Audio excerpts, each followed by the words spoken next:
And more people are more and more connected than ever today. We just heard from Mr. Ackerman what that means in the workplace and what can be done to improve that. All of this is happening, of course, because everyone has a mobile device. Now, this means big opportunities and big risks for the mobile industry. We're going to have a conversation in just a moment to talk about what the risks and the challenges are for the mobile industry, how they can use open internet sources to improve their chances in the future. Before we get to that, though, we want to remind everyone that there are two other stages this year where you can attend. There's one just downstairs, the open stage where you can go and talk to people who have startups, people who have new ideas that they'd like to share. You can ask them direct questions one-on-one or in a group situation. There is also the power stage where workshops will be taking place. You can attend any of those. There's more than 20 on offer this week, and that is just around the corner from here. So with that said, we'd like to get now to a conversation that I would like you to listen in on, a conversation about big opportunities and big risks for the mobile industry. I'm happy to welcome on stage now the CEO of Mozilla Corporations, Gary Kovacs, and the head of Netzwelt at Spiegel Online, Mr. Christian Stöcker. Good morning, gentlemen. Hi, good morning. Hello. Thank you. Good morning, everybody. Thank you very much. I'm very happy to be here. I'm very happy that you all made it. And I'm very happy to talk to Gary, who's a veteran of this industry, who's worked for IBM, SAP, various companies, has been in this industry for many years, and is now fighting the good fight with Mozilla. I'm sure you're all avid Firefox users, apart from those working for Microsoft or Google. And that actually leads me to my first question, Gary. Is Google mad at you? Today, or last week, or a month ago, or in general? No, not that I'm aware of. They usually tell me when they're mad at us, but no. You know, Google's huge. They're doing a lot of great things. They've got a lot of different parts to them. So we're going to compete in places, and we're going to cooperate in many places. Overall, we share the same view of the world, and the power of the web is a central unifying force. We go about it in different ways in certain places, but we also, from our desktop, send them a lot of value through the browser relative to their search, and they compensate us back for that. So where we do disagree, we tend to work that out, but currently it's pretty harmonious. You said that they're compensating you for sending you users through especially through the search box in Firefox, obviously. Yes. It's rumored that the last deal you personally, I think, made with them was about $1 billion. I don't know what It's rumored to be. It's rumored to be somewhere around $1 billion. Yeah. So we never disclosed it. But so it's a lot of money that they give you to, as I said, fight the good fight. At the same time, obviously Firefox was there before Chrome. It is a competitor to their own product, but they obviously somehow managed to accommodate that. But now you're using their money to creating a direct competitor to their very successful Android operating system for smartphones. So have you had a ring from Larry Page about that? No, we've talked about it. It never comes up in that context. That's a sensational context. It's not actually how the real world looks at things, that they are funding us to compete with them. You know, we could reverse that and say we're sending them search so that they can compete with us, which would, you know, it's a sort of it would be a ridiculous way for us to think about things.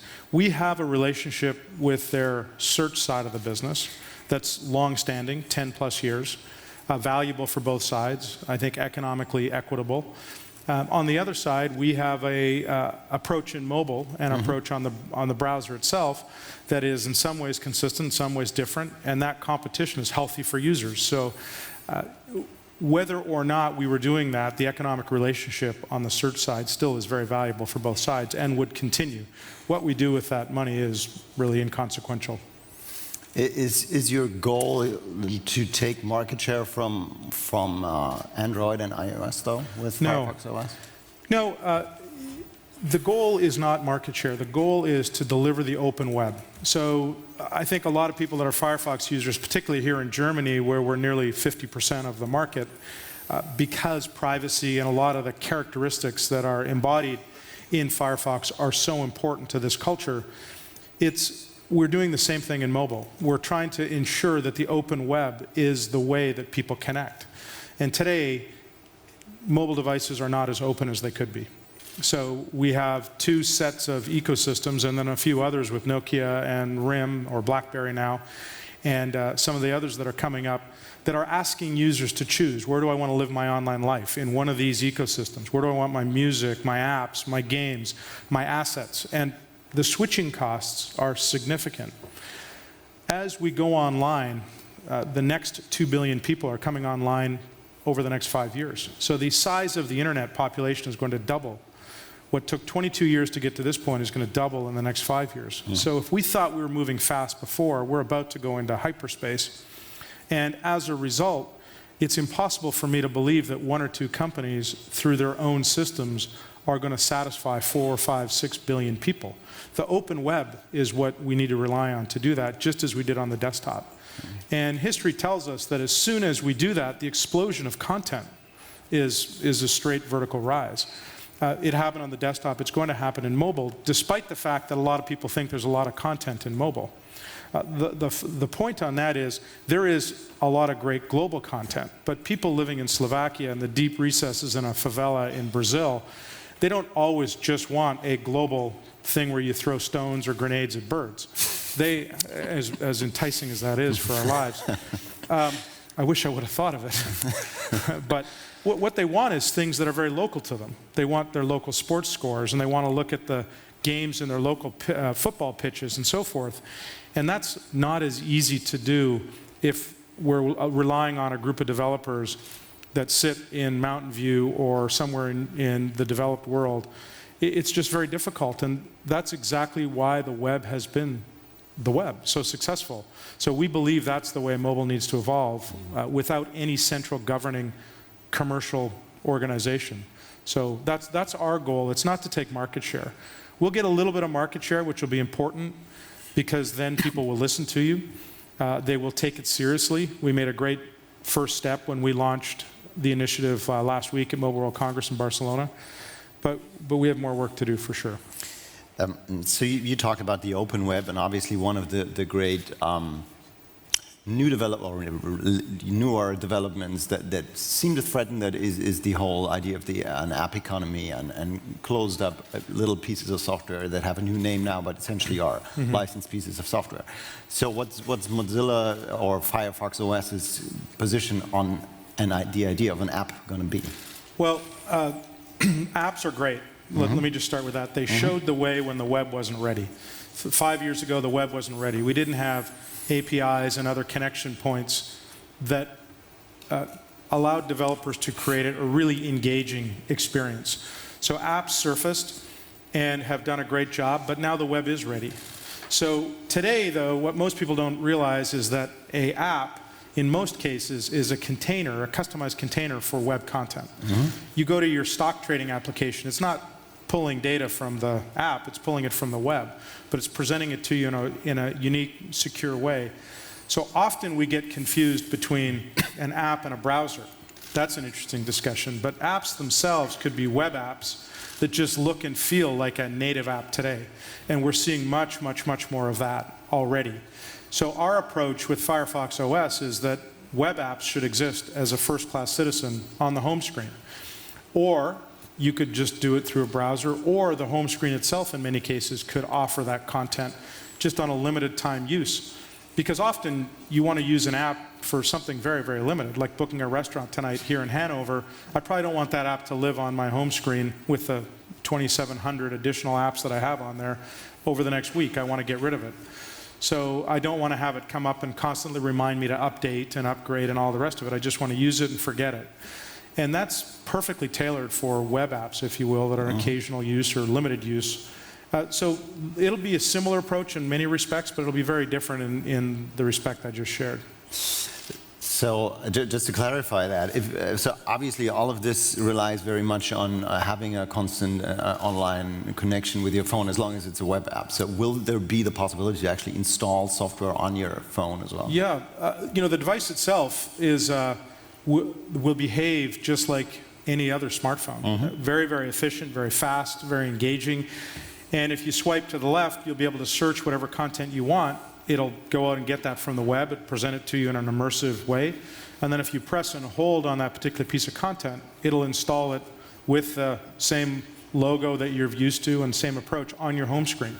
But the difference is when you press it, it'll be a web app. It won't be some native app that's built in a proprietary language or not, but it'll be in simple web form, and therefore the number of those that exist will be significantly greater. But over time, that app you may or may not use, but it'll be simply a web app. So it'll look and feel like a native app. That's what I mean. The line between apps and web content today is blurred and doesn't really need to be there. Both will exist, but we believe that if we create a way for HTML5 pages to be installed as apps, and I know it's kind of a simple concept, but you have to see it, then the 10 million web developers now have an ability to create. Whereas in the other systems, I mean, there's hundreds of thousands, which is a sizable number, but it doesn't come anywhere close to 10 million. So, it'll look and feel similar, but it'll be very, very different. So that focus on HTML5 obviously is a major point for Firefox OS. Could you name a few other aspects that you think differentiate your OS from iPhone and Android OS? Yeah, look, in the consumer's mind, a consumer wants the smartphone to work. They want to get their content. They want it to be engaging. That will happen. It is engaging. It works offline because the web now has an offline data cache ability. So if I download the New York Times app, or Spiegel, and it's the web app and it's downloaded on my home page, I can be in airplane mode, I can click on it, I have content. Obviously, it's not the most updated content, just as a native app on any of the other platforms isn't, because it has to go get it from the web. But it has whatever content I last loaded, it's fully immersive, I can see it, I can play the videos, I can engage with it, because it's utilizing a function of the web that we've created to store that local data, just as you would expect any other smartphone to do. And the minute I'm now back online, I take it off airplane mode, it'll refresh that content, it'll look and feel just like it did before, but with updated content. So that's the same behavior, that's all the user cares about. Over time, however, I don't just want Spiegel, I want, for me, being a Canadian, I want hockey scores in Northern Canada. There's no app for that I've been able to find. I continue to look because they're a league that nobody really pays attention to, except I played there when I was younger. And I want to follow those scores. So I'll be able to do that on the web. 60% of everybody that looked up data on the Olympics looked on the web through a browser. So there is a high demand for that kind of content. It's just not being met today. And that's how we're approaching it. Do you expect, I mean, obviously with HTML5 and all the other technologies that are coming up now, all those possibilities grow and get better and better. Do you expect the model of the app as we have it now to dwindle and fade eventually, and your future competitors to come around to that way of thinking? Well, it's always controversial when I give this opinion, but I'm sticking to it. I'm looking for that. The app has been around for 6 years. Most of us, myself included, have hundreds and hundreds and hundreds of apps. So much so that I actually find it difficult to navigate through my home screens and do something with them. And then every time I turn on my phone, I seem to get this little icon that says you have 107 updates to do. And the minute I hit update, it's a pain, and I'm not really sure what it's doing. So it's not the most current model. So it will definitely evolve.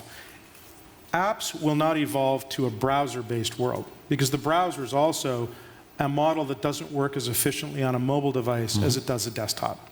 Browser we've optimized for a bigger and bigger piece of real estate, and the best we've done, and I'll take blame for this as well, is on a mobile device to just shrunk the experience. We forgot to send glasses so that people could read it, but it isn't a particularly engaging experience. So both of those models will evolve. There's lots of organizations working on that. But in the meantime, simple web apps that can be used, we have a new discovery mechanism for content, where it's not by app, but it's by subject matter. So if I search on CeBIT, I will not only get apps and directions and all the other pieces, but I'll have them all presented on one page that'll look like a home screen, but it's actually just the content that I want. And it's a very different approach to what the user is looking for. I might want to engage with some of those just for the moment, in which case it'll present in its own native shell, so not a browser. Or I might want to press and hold to have it installed on the home screen because I'm here at CeBIT for the week and I want to go back to that. Either one of those can be an occasional and then just delete it at the end of the week, but that's a different approach to the discovery. Over time, I actually believe apps go even further. I don't see a reason why every app couldn't simply be a URL, which is saying we search for it, we download it. Why do we have to go to a specific store? And why do we have to each go to one store depending on what phone we buy? Nobody can convince me, or hasn't been yet, that 5 billion people will go online and all shop at the same store. None of us do in the real world. Why does that need to be true? Why would that hold out? Well, in this country, everybody uses Google. Not they don't shop there, but I mean, they have a one-stop shop for all their web searching needs, basically. Yeah, so search is different than the Google Play Store. Google Play Store will be augmented with many other stores that have very unique content that will serve diverse user needs. And that's what I'm referring to. There'll be lots of stores. There'll be lots of billing mechanisms. It's just not the way it is today, but it has to evolve. Billing mechanism is a good keyword for me. Is Firefox OS, or are your future plans including any new ideas about monetization for Mozilla? Or is Google going to be your financier for the next years? Well, Firefox OS will be, we don't have specific plans to monetize. We're a not-for-profit. Our goal is to ensure the web stays open.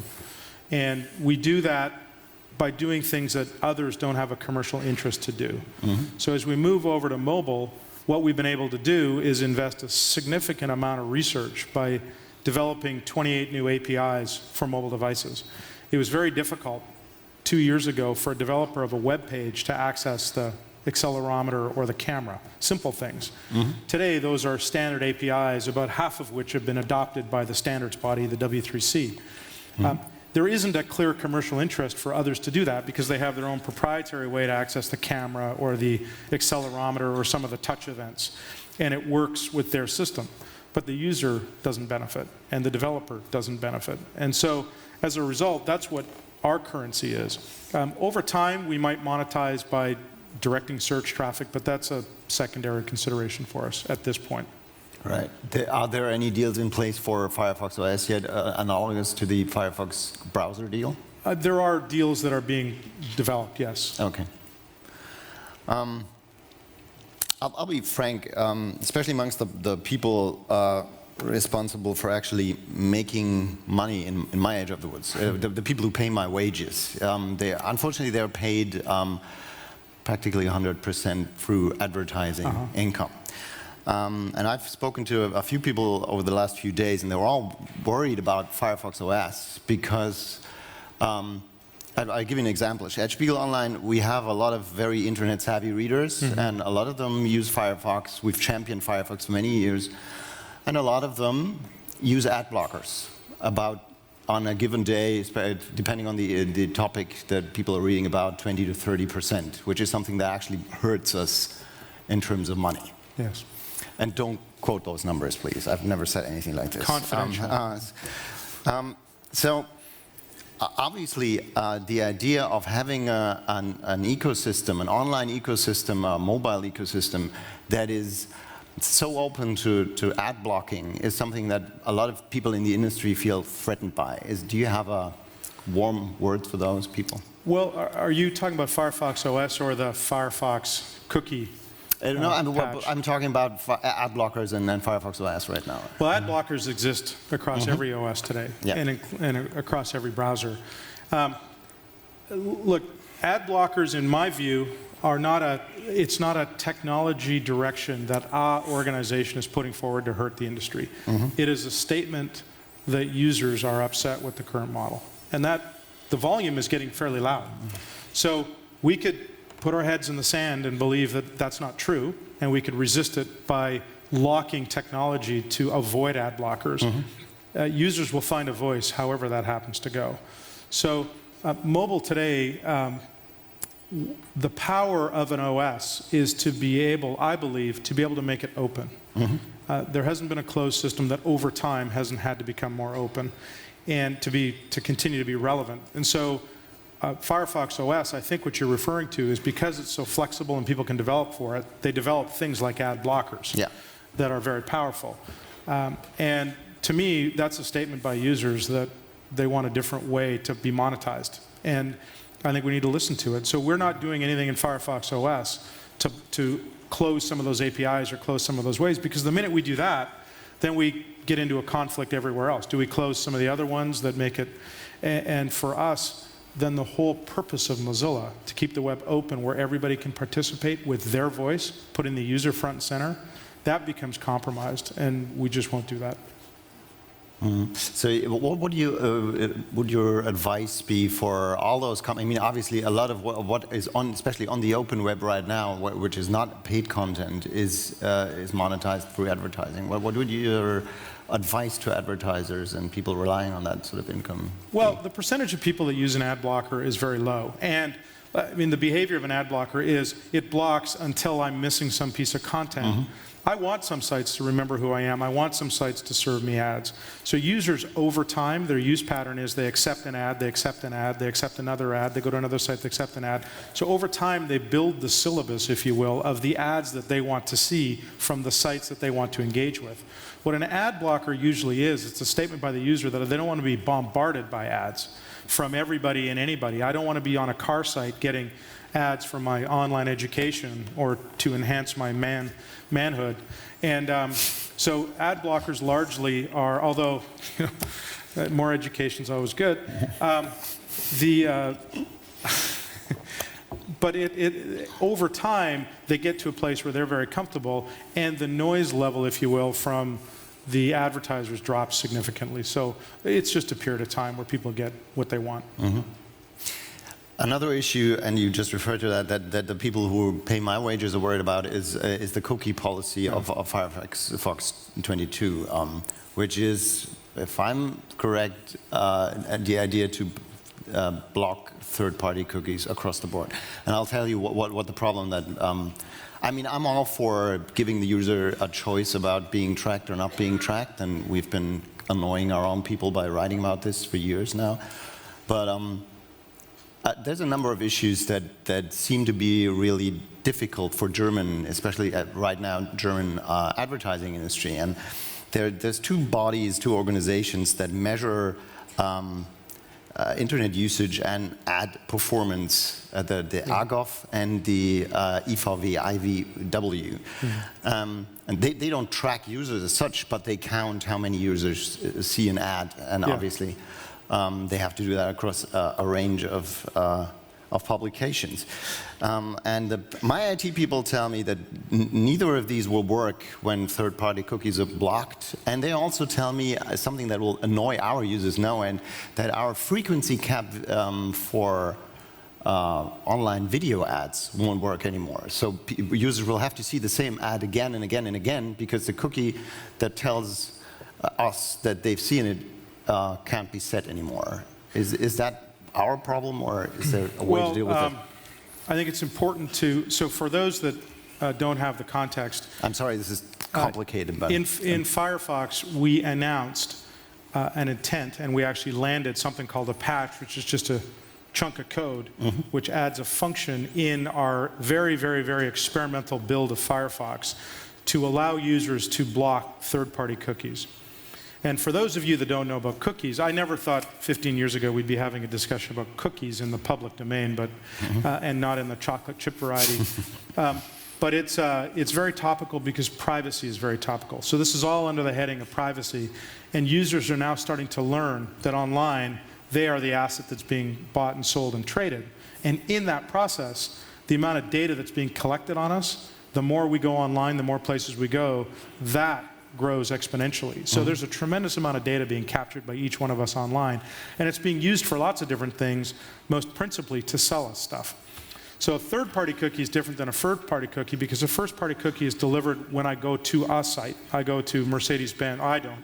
I go to something much lower down the value chain, but some of you might go to Mercedes-Benz and they'll drop a cookie on your browser page, or if you will, so that they know and can understand when you come back. Third parties are people that you don't have a relationship, that track you from a distance. And they amalgamate that data to sell to advertisers. So the issue is, users don't know this is happening, and up until we landed this patch in Firefox, didn't have an ability to say, you know, I don't want that to happen. So I want to make a statement here categorically that we do not oppose anything that happens on the internet. What we want is for user transparency to be the way that it all happens. So if the users are aware and they believe that there's value by allowing themselves to be tracked by specific third parties, they can make that choice. Previous to this, they don't have that choice to make. So in your case of a YouTube video or a video delivering the same ads, if that's annoying, the user can go in and opt to have that third-party cookie set, and that'll go away. Although behaviorally, the example you gave is not accurate, just I want to say, but it'll take a little too long to kind of explain the alternative. By third-party cookies, all we want to see happen is for the user choice to be at the center of the internet. So I want a third-party cookie to happen. I can make that choice. The other way that it happens is if I've actually gone and interacted with a widget or some thing that's happened in my browser directly, that third-party cookie will actually be set because I've now interacted with that piece of content that's not directly related to the page I'm on. And it'll remember that preference for the future. So again, over time, the user's behavior will determine what's served of them. At the outset, it'll start from a default of no third-party cookies. And we believe the user has the right to protect their privacy online, which is why we did what we did. And we're all looking forward to seeing how this plays out in the market and how big of a role this will play in the next few years. Our time is up, unfortunately. I thank you all very much for your attention, and Gary, thank you very much for a very enlightening conversation. Thank you, everybody. Bye-bye.